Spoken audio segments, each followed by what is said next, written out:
What's going on, fellow A-Plusters? It's your boy, Adam Perez. We're back once again with a brand new episode review as we're set to go ahead and get into Creature Commandos episode number 5. A little bit late to the party for this review, unfortunately. Look, man, it's been a crazy week, okay? We had the holidays. My girlfriend's mother had a wedding this past weekend. I just had a birthday as of yesterday. We've had a lot of family in town celebrating. So usually the holiday seasons are a little bit wild around here. So it's taken me some while to actually be able to sit down.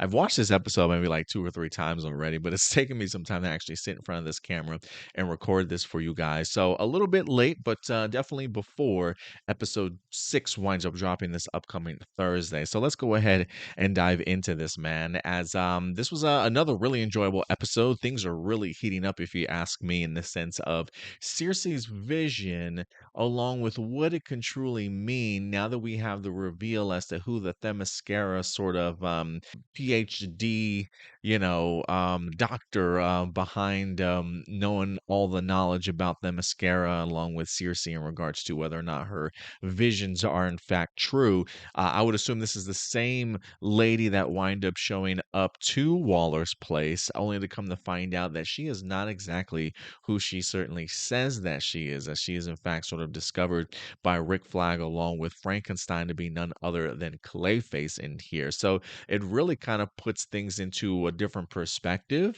concerning the fact that Waller herself not only believed the vision, I mean, who knows, maybe the vision certainly still is true to some capacity, but there clearly is more certainly going on here than definitely meets the eye. And so the idea here that now we have discovered the truth about where Waller was getting her information from, or at least who was giving Waller that information, I definitely do think makes Circe's visions that much more interesting.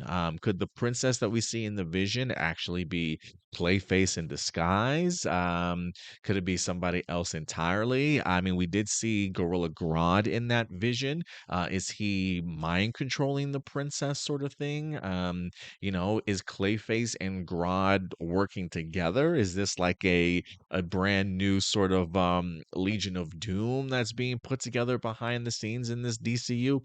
I don't really know, but it definitely does open up a new can of worms for our characters to explore here this week. So let's go ahead and dive into this episode, shall we? As yes, Clayface was in this episode, and let me just say, I am really glad at the way that they presented him to us in here. A really great action piece between him along with Rick Flag and Frankenstein in here.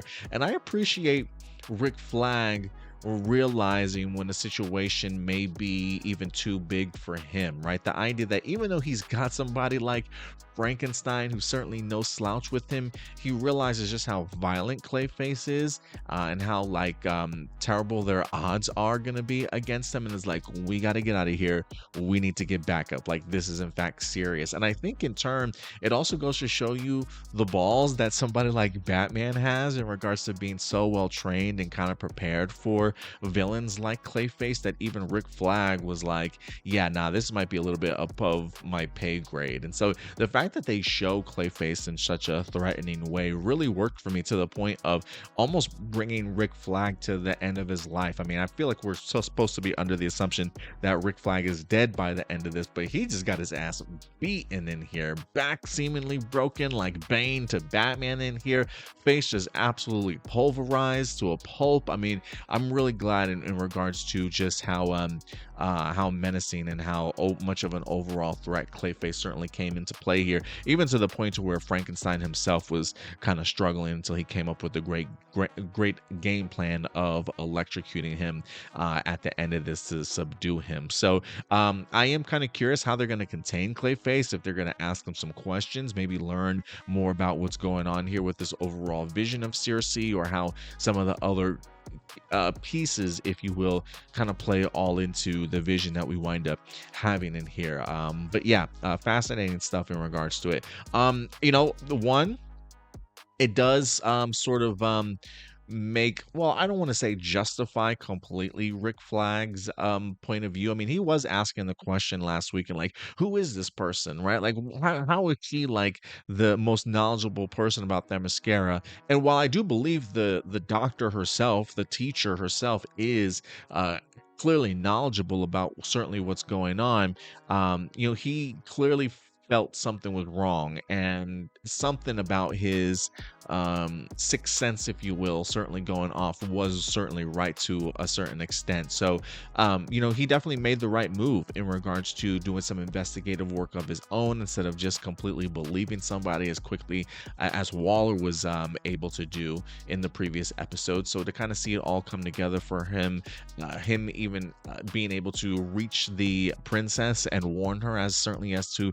what was about to come, and how quickly the princess was ready to go on the offensive, I think kind of startled me and took me by surprise. Her willingness to kind of stand her ground and take on these forces of the Creature Commandos, if it certainly kind of came to that. Like that was like the first peak introduction to me of like maybe Cersei's vision kind of being true as to how serious she became when she got the news from Rick Flag. And it just made me think to myself like why she didn't have that same sort of mentality, it felt like, early on when they were trying to stop the threat originally of Cersei. You know what I mean? So I don't know. My eye is certainly still on the princess in some capacity in here, but I really like the combination of Rick Flag and Frankenstein once again, man. I really like this buddy cop sort of situation that they find himself in. David Harbour, I think, brings a really great levity to a character like Frankenstein. I mean, we boasted about him in last week's episode also,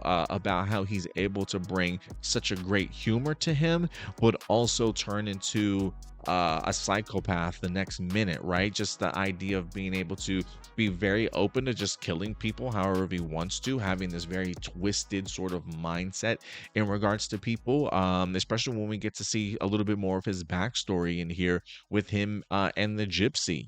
Despite the fact that the Gypsy saves his life, gives him certainly a place to stay, they form some level of bond, if you will. The idea that just because she doesn't want him to leave, um, he almost kind of puts her out of her misery in the sense of like he doesn't want her to be sad for him going.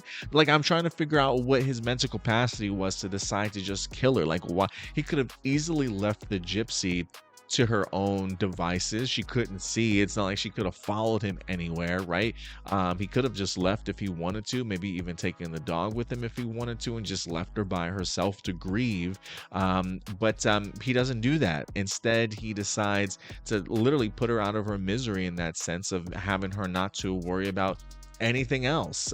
Maybe feeling like she was not capable of living a fulfilled life. I mean, he did even mention early in the episode, like if I couldn't see anything, like what's the point of even living, sort of thing. So like even then at the very beginning of their meeting, he was under the contemplation of she should have just killed herself a long time ago. So his idea of life being just easily expendable is pretty effed up and crazy to me, to be quite frank with you. He even jokingly says, don't forget I have the shotgun, woman. Like real, like when it comes to Frankenstein, it's one of those things like, yeah, he probably would just shoot you in cold blood if you literally just disagreed with him. And so maybe it was the pushback that she was giving him in the sense of she doesn't love you, why are you leaving? Whether or not the Gypsy herself was kind of falling in love with him, because it's one of those things of I love you despite your looks, and I can kind of see deeper into your soul. Maybe he kind of viewed the Gypsy as somebody that would get in the way of between him and his love, if you will, of the bride. I don't know, man, but I gotta tell you, Frankenstein is certainly unhinged, and he is one of those characters that like at any minute I would never trust him being a part of my team or in a group whatsoever. I mean, just the idea of him getting upset with Rick Flag in here for not not talking to the princess about him to talk to the bride about him. I honestly thought that they were going to get back into another scuffle in this week's episode. But their chemistry certainly works, to be quite frank with you. Like I really love seeing those two on screen together. So I'm definitely a fan of this tag team that we wind up having in here. But yeah, Frankenstein is such a psychotic loose cannon. You never know what you're going to get with him, and he's probably growing on me. While I love the bride very early on in here, Frankenstein, just in regards to the layers that is certainly this man and his craziness, really kind of intrigues me, to certainly say the least. So yeah, I really enjoyed their story here. And then we got ourselves another big battle this week as the Creature Commandos go up against Alexei and the rest of the guards here for the princess. And I'm kind of going to miss Alexei. I'm not going to lie. Like, even though I didn't care about his sort of like old 90s references and stuff, there were other aspects to his humor that we saw in this season that I was kind of becoming a little bit more fond of. So when Dr. Phosphorus kills him and he's like, I was just starting to get to like this guy, I was like, yeah, I feel it. I feel it when you say that, honestly. But it goes to show, one, Phosphorus and the bride could literally single-handedly take down an army if you ask them to. I mean, it's pretty ridiculous to see Dr. Phosphorus's power level in regards to simply being able to melt away anything that he certainly touches, whether that be going through the tank, which was impressive in and of itself, when he steps on the poor man's face that's on the ground groveling, and it's just a pool of blood, flesh, and eyeballs. I mean, the violence does not take a backseat to anything. It is as grotesque as it certainly comes. But the power level of Dr. Phosphorus is insane. And the bride is literally a one-woman army, my guy. I mean, the fact that she takes somebody onto jumps on somebody's jetpack, smushes their face into the side of the building, takes off the blasters, is using the blasters on her own. I mean, as impressive as it certainly comes, man. But the team seemingly has sort of split up. I am curious when or how they're going to kind of come back together, because really you have three loose cannons right now, and Phosphorus, the bride, and I have no idea where Weasel even went. So maybe they'll sort of rendezvous back at the castle at some particular point in time. But overall, man, another enjoyable episode of Creature Commandos. Continue to enjoy the pacing of this. Frank Grillo continues to impress me as Rick Flag and his voice work, and I'm really liking the cast overall. Poor Nina. Like Nina, when I think of the character Nina, she feels very much like the audience's point of view. We have not even had the opportunity to see what her power level is set. They mentioned the idea like, hey, just get her in water and you'll see how deadly and impressive she is. She has not been near a body of water at all. So I am wondering if eventually Nina will have her moment to shine, but considering the fact that she is powerless, that she feels like a normal person amongst gods and monsters, is fearful half the time, running and hiding. She feels very much like our sort of perspective and our point of view, and there's something about that I certainly appreciate as well. But another strong episode, another strong outing for a lot of these monsters. But look, at the end of the day, these are simply my A+ opinions.